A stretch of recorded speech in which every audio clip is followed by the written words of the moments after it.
Hi everybody, okay, welcome back. We are looking today at Jeremy Duff, Elements of New Testament Greek, and we've got to the end of chapter 5, so we're just going to do a few of the exercises from section A. I'm going to work through a few of them with you just to give you a sense of how to approach these exercises and how to put into practice the things that you've been looking at in this chapter. So let's kick off. We'll look at the first one, and this reads as follows. Ho Jesus lege auter, Amy he zoe kai he eirene. Ho Jesus lege auter, Amy he zoe kai he eirene. Okay, so where do we begin with this? As always, we just start from the beginning and we look for the verb. We find the verb here, lege from lego. So lego, leges, lege. This is third person singular of lego, meaning he or she or it speaks or says or tells. So speaks, says, tells. Let's write the details in there. So that's the verb. Lege. Next, look for a subject. We want a noun in the nominative. So ho Jesus, that's Jesus. Noting that the article ho accompanies the proper name Jesus. So Jesus is the subject of this verb. Jesus speaks, says, or tells. And then you've got something else in the sentence. So do the verb, do the subject, and look elsewhere. Auter, that comes from autos, which is the third person pronoun. This is the feminine form, and it is the dative singular. So the dative means probably it's to or for her. So Jesus speaks, says, or tells to or for her. Just think about that for 1 second. Work out which of those various options it's going to be. I'll give you a second. And fairly obviously, it's going to be something like Jesus says to her. Or perhaps you might translate it, Jesus speaks to her, or Jesus tells her. But it's going to be something along those lines. We'll come back and just check when we get to the end of the sentence, just to make sure it all makes sense. Then notice you've got this little mark here, the dot halfway up the line, level with the top of the small letters. That's roughly equivalent to a semicolon, a bit stronger than a comma in modern printed versions of the New Testament and modern manuscripts. And then we've got Jesus says to her. Then we've got the thing that he actually says to her. Now notice a couple of things about this. Customarily, again, in modern printed versions of the Greek New Testament, the start of direct speech will be marked with a capital letter. That's not doesn't really make any difference kind of theoretically to the meaning, but it's just a convention, and actually it does help the reader as you're working your way through trying to translate it. So Jesus says to her, and then we go, Amy, he, zoe, kai, he, eirene, and we find the verb. The verb is the first word right in here. Amy, meaning I am. Now, notice that the first word in a sentence, if the first word in a sentence, or and this is a complete sentence in itself, were estin or asin, we wouldn't translate it he, she, or it is, or they are. We translate it there is, or there are. Remember back to the special uses of Amy earlier. But that only applies to the third person singular and third person plural forms of Amy. This is the first person singular of Amy, meaning I am. So we just translate it in the usual way as I am. So I am, there's the verb. You've got the subject built in here. So at this stage, you're not expecting to find a separately lexicalized subject. I is just the subject. And so you next look for, well, what are you looking for after Amy? You're looking for not the object, but the complement. You're looking for something in the nominative case. So take a look at this. What can you find in the nominative case? Actually, you can find a whole bunch of things in the nominative case. He zoe and kai he eirene. And so this is simply one long complement with two parts coordinated by kai, meaning and literally, or literalistically, I guess, you might translate this the life. Zoe is life, and the peace. But probably a little bit certainly, I'm thinking of something else. I need to come back to you in a second. Certainly, in this case, the abstract nouns life and peace have the definite article, the article, simply because they're abstract nouns. We wouldn't translate them into English. They appear in Greek, but we don't need them in English, so we'll get rid of them. Sorry, I don't need to bracket them off. They belong there in Greek, it's just that these don't belong here in English. So we translate this something like, I am life and peace. You wouldn't translate it, I am the life and the peace, because that's not how we render abstract nouns into English. Now, the one thing I did mention before, notice this present. I said it, Jesus says, or Jesus speaks, or Jesus tells. Always, always, always remember with the present tense, which is the only tense you've learned so far, you can also translate it in a continuous sense. So Jesus is saying, or Jesus is speaking to her, or Jesus is telling her. And that's the answer I think that Duff's got in the back of the book. But it means something along those lines. Jesus says to her, I am life and peace. That's the first example. Now here's a second example from the same set of exercises, end of chapter 5, number 6. And I chose this one because there's a word that looks like it's in the wrong place, which throws lots of students and might just have thrown you. Let's take a look at it and see how we should deal with it. Here goes. Blepe theu ton kainon uranon kai ten kainen gen. Okay, how are we going to deal with this? Well, let's just start in the usual way. Find the verb.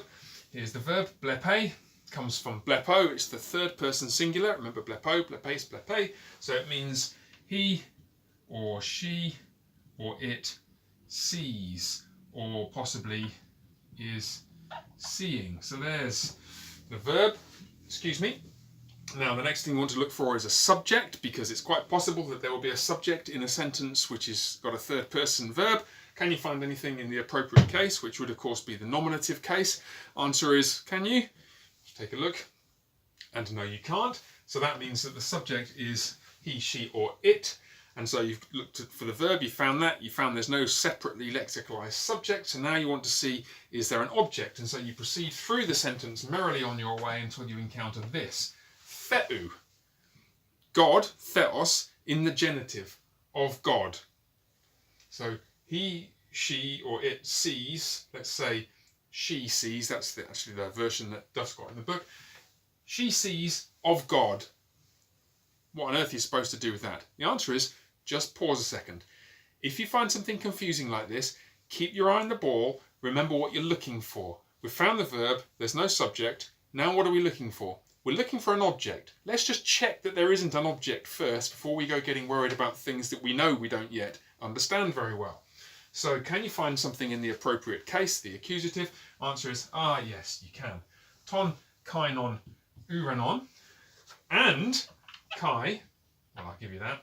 Don't need to worry about that too much. Here's something else in the accusative. Ten kainen gen. And both of these are similar in structure. You've got the accusative article, ton and ten, masculine and feminine. Then you've got, at the end of each little phrase, you've got a noun which matches it. In this case, uranon, from uranos, heaven. And gen, from ger, meaning earth. So the and the. And then in both cases, you've got an adjective sandwiched between the article and the noun. Just remember, if you want to look back at the syntax for sandwich constructions in general, 2 or 3 videos back, the video on word order, and of course there's the video on the attributive use of adjectives, where you'll find the information about how to use this. And what you've got is this matches in number, singular, in case, accusative, and in gender, masculine, with ton and uranon. So this means, well, it comes from kainos, which means new. So it's the new heaven, and kainen, new earth. What this illustrates already so far is the useful and interesting point to remember that adjectives come in all 3 genders, and they alter their gender to fit with the nouns and the articles and so on that they accompany. So both kainon masculine accusative singular, and kainen, feminine accusative singular, come from kainos. And this is feminine because gen is feminine. So he, she, or it sees, or she sees, she is seeing, she sees the new heaven and the new earth. So far so good. You've got the subject, you've got the verb, sorry, you've got the subject, which is built into the verb, and then you've got the object, which is extended and coordinated by kai. What else have you got now? Theou. Theou. And the first time you encounter something a bit like this, you might think, actually, what's needed is a bit of creativity. And I guess in a sense that's true. Translating isn't a mechanical process. It is like reading. It's more an art than a science in some senses. But we do need to just think, what does theou mean? And of course it means of God. Of God. Now, how is it possible that of God could possibly fit into this sentence? She sees the new heaven and the new earth. Where could of God fit in? Well, remember that the word order in Greek is very flexible, and this could easily be shifted when we turn it into English right to the end of the sentence. What would that then mean? She sees the new heaven and the new earth of God. And that gives you a clue about the sense that theou, of God, adopts in this sentence. It's got a kind of possessive sense. The way we'd probably be best translating this is she sees God's new heaven and new earth. Remember, one of the senses that a noun in the genitive can take, when in the genitive you normally just gloss it with of whatever it is, one of the senses that it can take is a possessive sense. So, for example, the car of Ben is Ben's car. The wisdom of God is God's wisdom.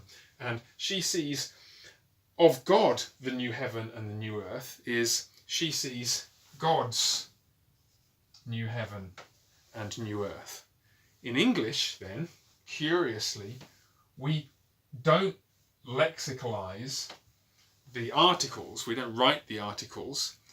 The nouns, heaven and earth, are definite because of the presence of God's heaven, earth, in just the same way that Steve's car, the car is definite because Steve's car could be rewritten as the car of Steve. And so for the same reason, in English, we would omit those words which you would have to put there in Greek because of the way you write it using the noun in the genitive. So what have you got?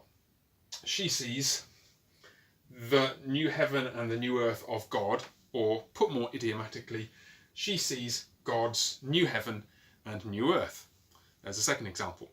And finally, here's a third example for you, number 7, which I chose because it illustrates a number of different quirky features, not just from this chapter, but from previous chapters as well, which would be good to remind ourselves of. Here goes, agapetoi nomon heteron ou didasko alaton ap arches. I'll read it again. Agapetoi nomon heteron ou didasko alaton ap arches. Okay, where do we begin? As always, we begin by finding the verb, and I'll give you a second to do that. I'm sure you found it already. The verb is right here. Didasko means I teach. Okay, so we found the verb. Are we expecting to find a separate subject? Well, no, we're not, because the subject is I, and therefore we're not expecting to find a separately lexicalized subject. So we found the verb, that's the subject. Now, let's see if we can find the object. Can you find a noun in the accusative? And of course, you can find one right here. Nomon. Nomon means law, and it's qualified actually by another word in the accusative, heteron. Heteron meaning different.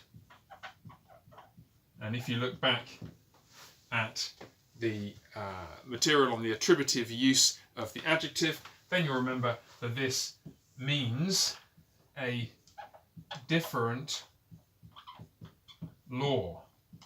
Notice the significant point here, which is that the word order is not what you'd expect it to be if you were following an English word order.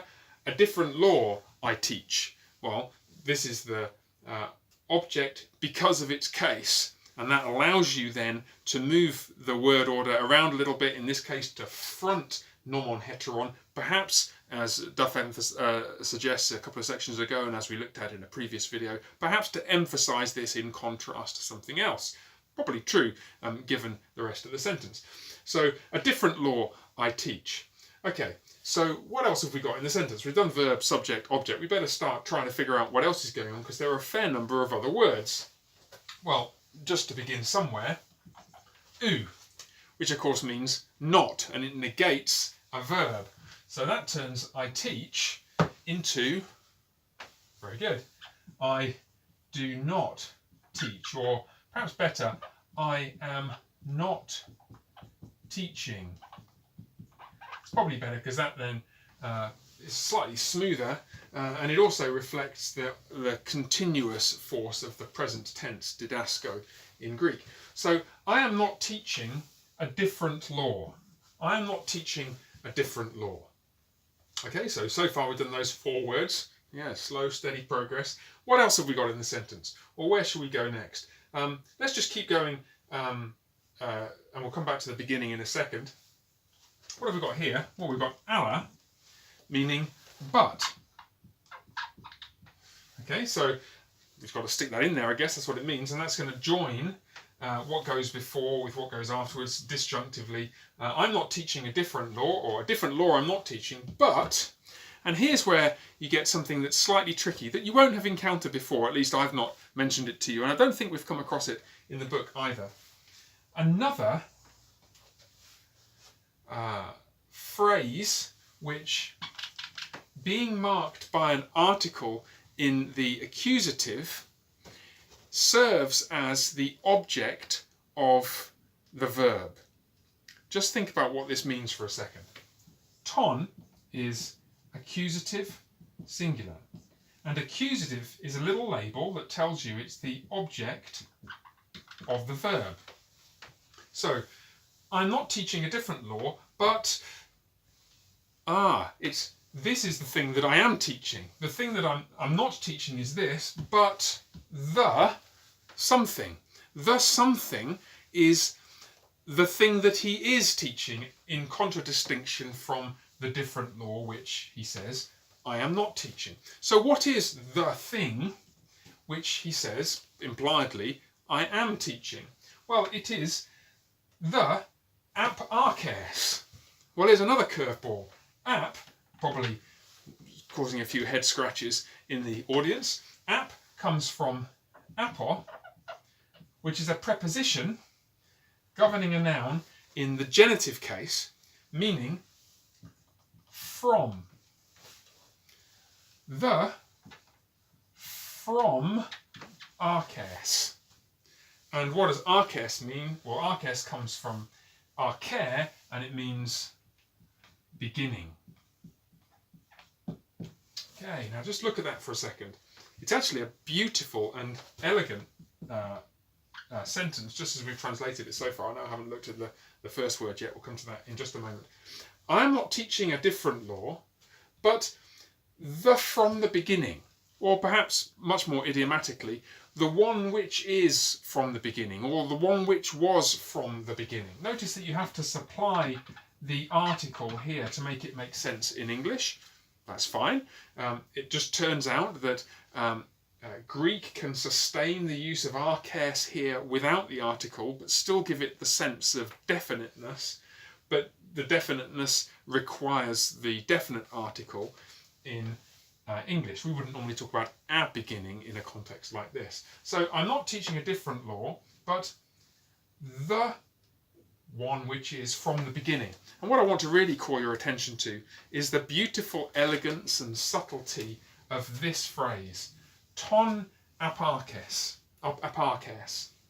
The from the beginning. The from the beginning one. And that's really the function of the article here. It serves to make what comes after it substantive. It makes what comes after it serve like a noun. Normally, ton, like any article, any form of the article, will come before a noun and make the noun definite. In this case, ton actually serves to create a sense of this is a substantive thing in whatever follows after it. So the thing or the one which is or was from the beginning. I'm not teaching a different law, but the one which was from the beginning. Which only leaves then one more word to look at. And this again is a little bit of a curveball. How would you parse this? Well, it comes from agapetos, doesn't it? Which means beloved. Beloved.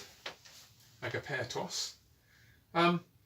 And yet the slightly strange thing is that it's in what looks like the nominative case, but it can't be the subject of any of the verbs because the verb is the only verb in the sentence is in the first person, and the subject therefore is I and not he. So what's this doing here?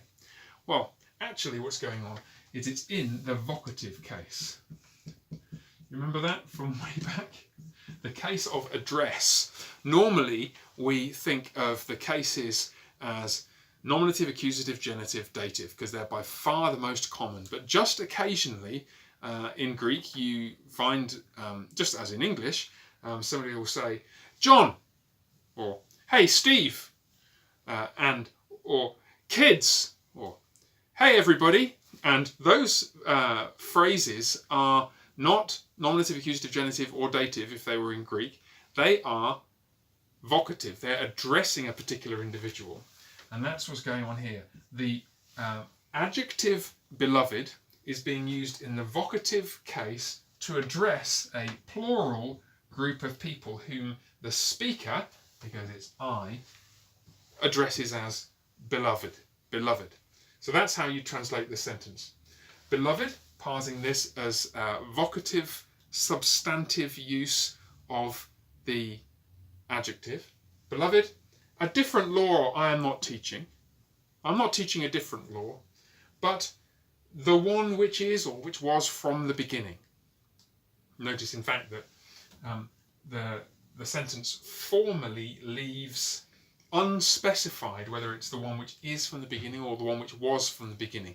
The reader or the listener has to figure out from the context which of those makes the most sense. But that's certainly how you translate it. That's the answer in the back of the book. And that leaves us then at the end of this video. Remember, keep working at these examples. The examples at the end of the chapter will really help to ingrain the material you've learned. And I do encourage you, obviously you've got to keep going with the vocab. There's nothing like running into vocabulary that's unfamiliar to make you want to give up. So keep going with the vocab as you're going through the chapter. And if you've let it slip a little bit by this point, then get back into it. And then we'll start very soon in a forthcoming video on chapter 6. All right, God bless. Bye for now.